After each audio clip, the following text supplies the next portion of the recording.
三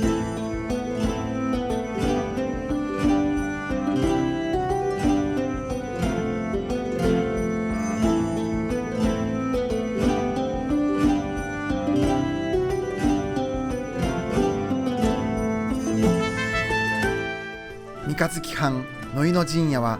森長門によって築かれた陣屋です。三日月藩は津山藩森家の改易に伴い、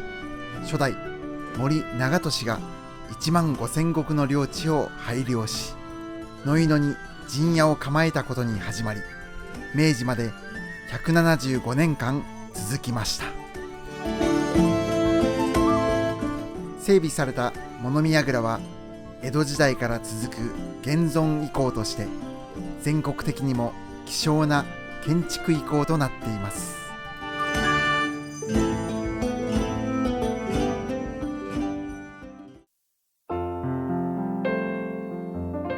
野井野の地には城下町の道筋含めた当時の町割りがよく残っています。陣屋から南東部に表門が当時築かれ、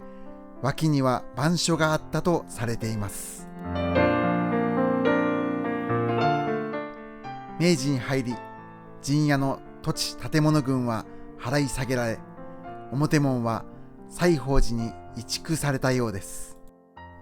これを2016年に町へ寄付を受け、翌年に現一近くに移築復元が行われました。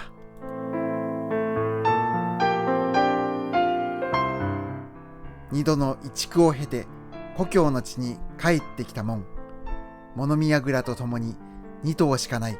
三日月藩の現存建築物。町に溶け込むように三日月陣屋は穏やかに今も生き続けています。